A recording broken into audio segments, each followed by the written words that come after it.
Well, first of all, thank you all for being here. My name is Robert Garcia. I am the ranking member, the lead Democrat on the Oversight Committee, and I'm here with many of our colleagues from the Oversight Committee. We're all going to make some brief remarks. I'll introduce them all, and then I'll open it up for a couple questions. And then our deposition is continuing, so we've got to continue that throughout the day. So let me just first of all give a couple overview. So we are right now in the middle of a deposition of Mr. Les Wexner. We are doing the deposition at his estate here. Right now, we are now about 2 hours into that deposition. We are on a break, and we will be going back into the deposition for the rest of the afternoon. So to be very clear, we'll be providing an update now, but there are many, many questions that we have to ask of Mr. Wexner that are important to our investigation. And so that questioning will happen throughout the day as this day moves forward. We're here because we want to talk to anyone that has information about Jeffrey Epstein and Ghislaine Maxwell's crime, abuse, and trafficking of women and girls. There is no single person that was more involved in providing Jeffrey Epstein with the financial support to commit his crimes than Les Wexner.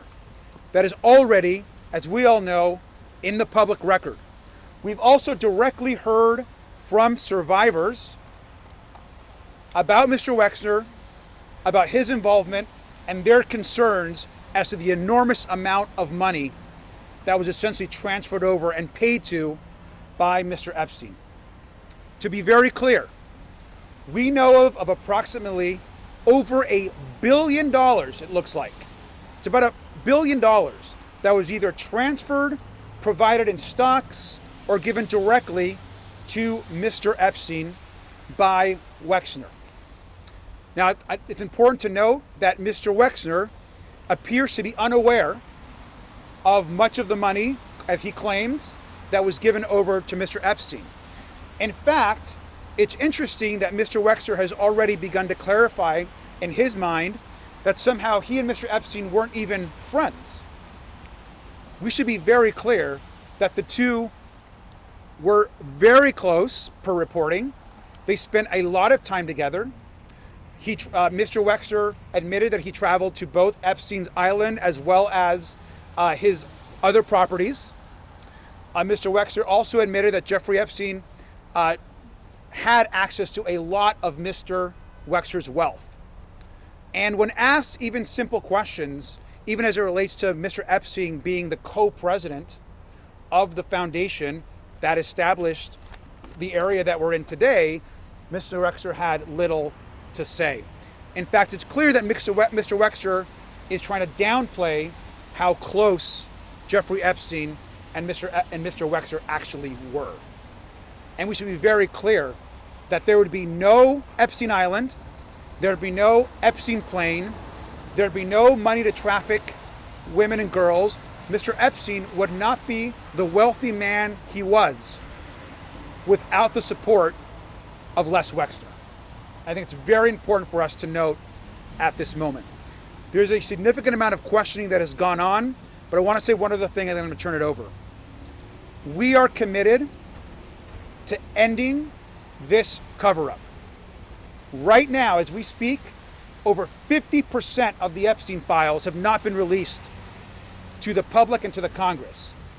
Donald Trump and Pam Bondi are leading a White House cover-up to protect billionaire, wealthy benefactors, whether it's Mr. Wexner or whether it's anybody else. And that has to end now, which is why we're here and why we're willing to go anywhere and to speak to anyone with information about Jeffrey Epstein's horrific crimes. And so we have a lot of questions for Mr. Wexner, and we look forward to sharing those with all of you as well today. So with that, let me turn this over to Congressman Steve Lynch. Thank you, Robert. Thank you for your leadership. It's important to remember that all the evidence, the documentary evidence that we've received so far, much of it points to this witness and Les Wexner's involvement. As Robert has laid out, the financial wherewithal for Epstein to operate in New York City, to operate in Florida, the Virgin Islands, the ability to travel, and in some cases his own credibility. There was a period there where Epstein was saying that he was closely involved with Wexner's operation, several of his Victoria's Secret, that he was involved in that process as well. So in a very real way, Les Wexner gave Epstein credibility and gave him the ability to commit some of the crimes that he did. One of the witnesses, one of the victims, the survivors, has already indicated that she was assaulted at this facility, at the mansion here, Wexner's home here, that she was refused permission to leave that house until security had cleared that she was kept there for several hours. So in an investigation, you usually follow the documents and you follow the money. And much of that evidence and all of that money leads us to this location. So far, and I'm just speaking generally, the more this deposition goes on, the less Wexner knows about his relationship with Jeffrey Epstein. There was a deep trust between these two men. There was a deep friendship there. Not only in a business sense, but Les Wexner gave Epstein the ability to handle his children's and his family's money. So at least that part of it makes it hard to believe Les Wexner's testimony thus far.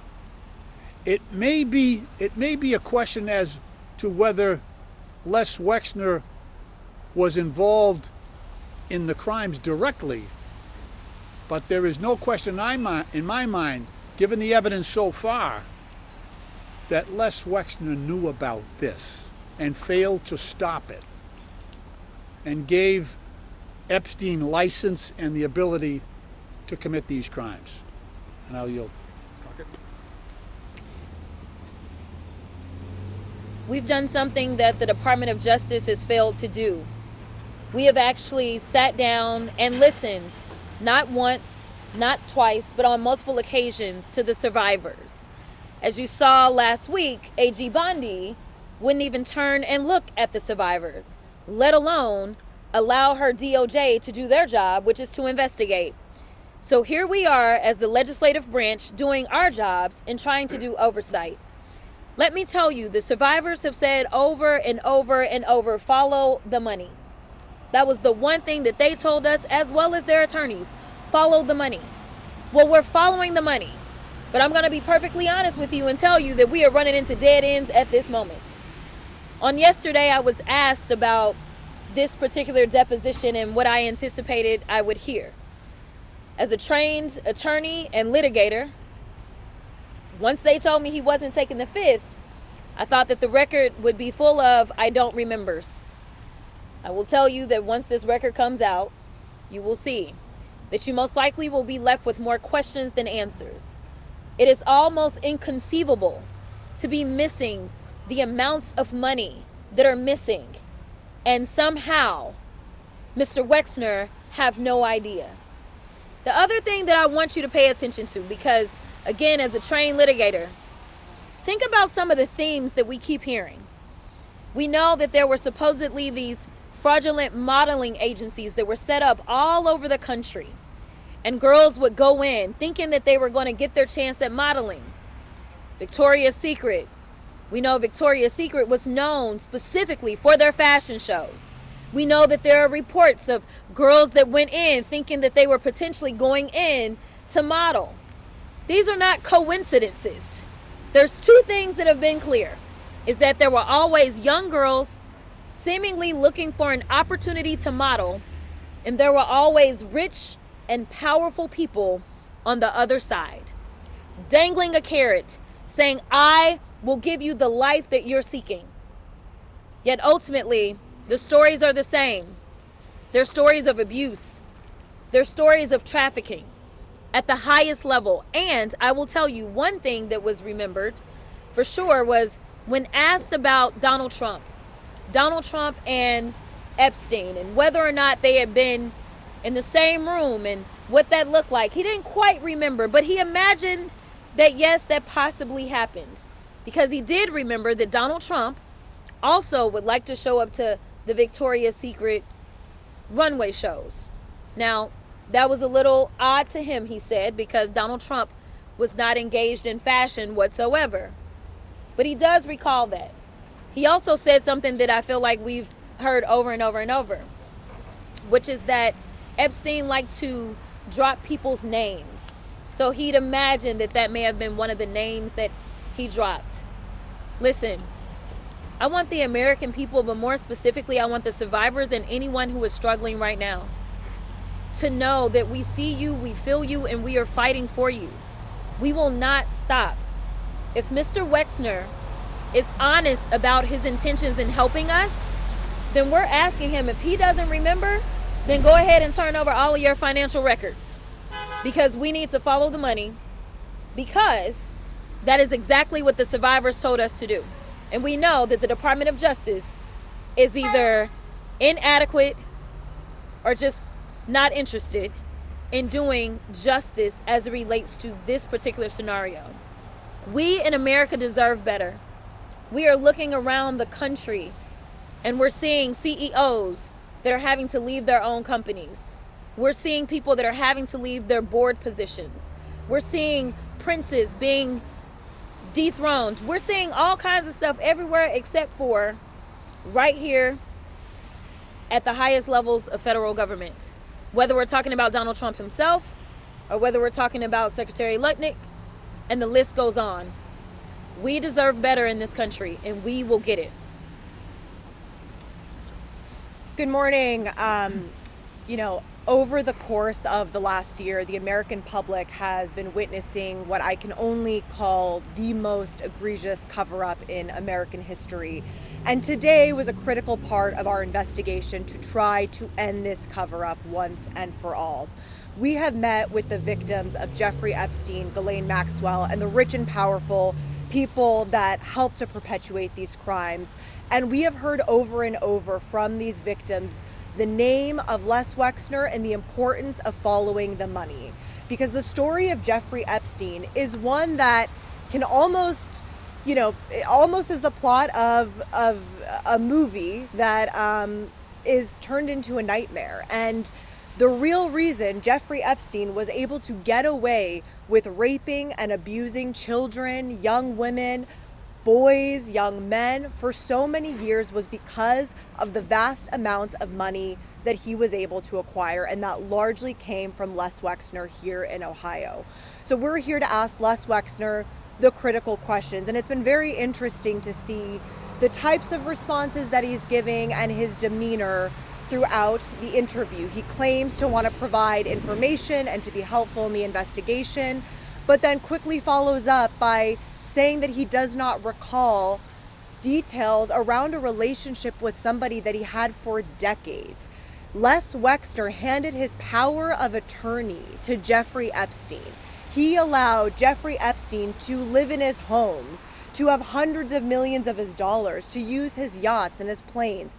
This was obviously a very, very close relationship, and so far what we have seen is a denial of that relationship. Another important theme that has come up today is that Les Wexner is actually tied to other sex trafficking and child abuse scandals here in Ohio, around the country.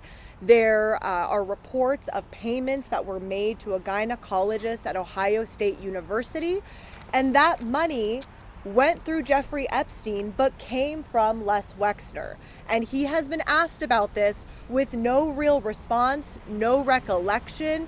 And again, as my colleagues have said, I don't think it is feasible or understandable or conceivable that any individual would not have an understanding of millions, if not hundreds of millions of dollars of their own money and can't answer to those questions.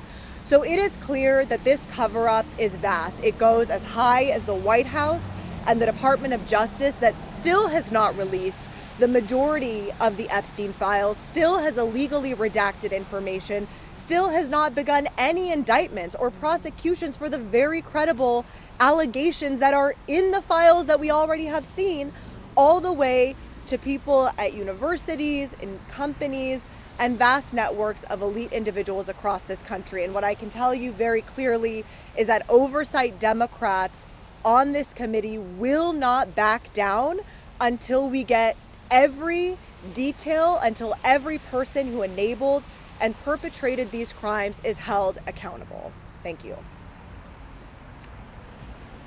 Hi everyone, Dave Menn, freshman member of Congress out of Orange County, California, and before getting into office, I was a law professor. I'm a graduate of Harvard Law School, and earlier in my career, I was an SEC enforcement attorney, so I've done quite a few of these types of depositions and witness interviews. And while I don't want to comment on an ongoing deposition, we're going to go back in there and ask more questions, I can basically say that he has basically alleged that he saw no evil, heard no evil, despite being in the room with Jeffrey Epstein over and over and over. And it's really just not credible. I realize he's an elderly gentleman, memories fade, but the reputation of Jeffrey Epstein is very clear. Everyone around Jeffrey Epstein knew exactly what he's up to. And to spend that much time, to give that much trust to Jeffrey Epstein, and then to say, I don't remember seeing any young girls, I didn't hear anything about Jeffrey Epstein, it really is just not plausible. And so we're going to keep digging, but I want to just echo the comments earlier. This is a bit frustrating because we're not getting real answers to the questions that the American people deserve answers to. I also just want to give kudos to my colleagues behind me right here. Robert Garcia and the Democrats on the Oversight Committee have led the effort to try to expose this cover-up. What we've seen is foot dragging. We've seen, if you remember back to Pam Bondi saying that this was all a hoax and a cover-up, that there were no Epstein files. Due to the efforts of Ranking Member Garcia, we have been able to pierce that myth. We're getting more answers, but we've got a lot of work to do. And we'll just add, it is very frustrating the fact that there are no Republicans here today. I wish there were Republicans, because sex trafficking should not be a D versus R issue. It should be a bipartisan issue. Everybody should be invested in finding the truth right now. And the fact that we've had so little cooperation from the Republicans on the House Oversight Committee, that the DOJ has actively tried to obstruct this investigation, that is shameful, and it will go down as a permanent mark on the records of people like Pam Bondi and Donald Trump. Now, I'll just close with this. When I got off the plane, I saw Wexner's name all over the place. His name is on buildings, it's on medical centers, and you immediately realize when you come to Columbus what a powerful individual this is. But I just want to say that no matter how rich or powerful you are, America stands for the principle that there's one rule of law that applies to anybody and everybody equally.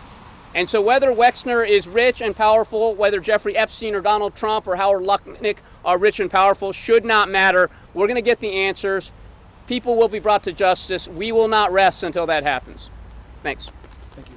And before I answer a couple questions, let me add two things that are really important. One is, it's been clear to us, at least the way Mr. Wexner has presented this, that he, according to him, has not been questioned by the FBI or the DOJ about Mr. Epstein. How outrageous is that? He's someone that's been named by survivors, someone that's in the files more than most people, someone that's clearly the financial benefactor to Jeffrey Epstein and has not been contacted or interviewed by the FBI or the DOJ? Yeah. What the hell is going on? That is shameful. We should be ashamed as a government. The survivors deserve justice. And so that's something that we are going to continue to press today, and certainly press with Pam Bondi and the DOJ. And the second thing, something that I think is critical to all of us, I think this community should also be asking questions. This community deserves to know why the most powerful man and one of the richest men, if not the richest man in Ohio, gave so much of his wealth to the largest modern sex trafficking ring in American history. Why his money was used to traffic, abuse, and rape women and children. And so I think this community has questions of Mr. Wexner. Ohio State should have questions of Mr. Wexner. And Mr. Wexner's involvement in our questions, today's not the end of our questions for Mr. Wexner, it's the beginning of our questions for Mr. Wexner and anyone in this community across Ohio or the country that has done business dealings or that knows why he provided so much money for Jeffrey Epstein to then go on and commit all these horrible crimes. We can answer a couple questions. How often is he taking? Thank you, Congressman Garcia. Thank you guys for doing this. A couple questions. First off, you mentioned, and in Les Wexner's opening statement, he said that he did not have any knowledge of Jeffrey Epstein's crimes. Do you believe he's lying, given what you know about him and the evidence to support over that? First. Second, in a 2019 affidavit, Maria Farmer said that Jeffrey Epstein and Ghislaine Maxwell had sexually abused her at the Wexner estate, and that the Wexner security guards wouldn't let her leave. You guys touched on that incident at all during the deposition. And third, what comes next in your investigation? So let me start by saying that I do not believe when Mr. Wexner says that he did not have a personal relationship or a friendly relationship with Jeffrey Epstein. I think that is bogus, personally. I can also say that we believe the survivors. And I think the Farmer testimony is critical. And what happened to not just Maria, but to Annie and the Farmer women was horrific. And this idea that she gave such a description of what happened to her, and somehow we should just dismiss that as a lie or untrue, I think is outrageous. There's no question in my mind that there was a relationship and that Mr. Wexner is very aware and likely aware of what was going on. Representative Garcia. There have been questions that have been asked about the Farmer incident, and that will continue in the afternoon. Yes. Tom Bosco with the ABC affiliate here in Columbus. Can you give us a little more of the flavor of the questioning? Is he combative with the questions? Is there a lot of conferring with attorneys before he answers? And you said he has not pleaded the Fifth or taken the Fifth Amendment? He's not pleaded the Fifth. I think that he's answering some questions. He's saying that he doesn't remember, and other questions. See no evil, hear no evil. Exactly. He's claiming that there's basically was no friendship with Jeffrey Epstein or no real strong relationship, which we know by reporting that's just not true. It's pretty ridiculous. Do you want to add to that? As it relates to the lawyers specifically, there's a lot of objections. A lot of objections. Any other questions? So Yes. questions. Les Wexner, he admitted to visiting Epstein Island. What do you know? What has he shared about his activities while on the island and any involvement Yeah, go ahead, Jess. or here at his mansion also? Yeah, I asked that question today. He claimed that he was on the island for 1 hour and that he walked around with his family, and I asked him if any other individuals were there, and he said no. And that was a kind of a repetitive thing that he said as well when we asked about if he had been to another property. He said, I was there for 1 hour, and I go to many places for just 1 hour. And did he speak about any involvement with survivors and here at his mansion? No. He denied everything. Not everything. And quite frankly, it would have been nice to see more remorse. Yes. Mr. Wexner is 88 years old. He's also been missing Wexner Medical Center board meetings where he's shared. Can you describe his demeanor, how he is? He's an elderly gentleman, of course, but Do you want to add that? Pretty sure. Well, I think he's lucid. I think he's certainly capable of answering these questions. There's no deterioration in his mental faculties. So he's a competent witness. He's just not telling the truth. Will this why here in Ohio versus here in DC? Deposition locations are decided by the majority party, and that was decided to have it here. Will this deposition even matter if Pam Bondi and the DOJ are not taking this as a main focus? Look, I think that we have, my first answer is yes. This deposition absolutely does matter, and it's important to get. Remember, Mr. Wexner is under oath to tell the truth. So every single answer that he gives is a broader part of our investigation. This is just the beginning of our work with in trying to get the truth on Mr. Wexner, and so that it absolutely matters. Any final questions? Representative Garcia, can you talk about, you mentioned there's a, Well, that's up to the President Trump, which we're putting the pressure on, yes. Representative, you mentioned there's a credibility issue. How is that going to impact your investigation if you don't believe he's telling the truth? Anybody want to answer that? Is that a credibility issue? Look, I think at the end of the day, we need to ask the questions and get Mr. Wexner on the record. That's the most important part right now, is we have questions that are going to continue throughout the afternoon and get them on the record. We have time for a couple more questions. We've got to wrap up. If you feel you're not getting the answers you need today, what should we expect next from you guys? Well, I'm gonna let you do that one. I was gonna do the other. Yeah, I think what's next is we may have additional questions. We have more people to speak to, folks that are involved with Mr. Wexner and that have done business with him, including the doctor that we just discussed earlier that got transferred a significant amount of money. They can expect questions from us. Will you ask for the finance records that was mentioned? Absolutely, we're asking for those. Jasmine, you want to answer that part of the question? All right. Let me let Jasmine. Go ahead, Jasmine. Representative Garcia, when you said there are no Republicans here, you didn't just mean at this press conference. There are no Republicans. No, there are no Republican members of Congress. At this deposition? No. Right. There are Republican staff members, no Republican members of Congress chose to come. We'll take one final question. Wexner was named as a possible co-conspirator in a lot of the documents. Anything you've seen today makes you think he might not be or could be?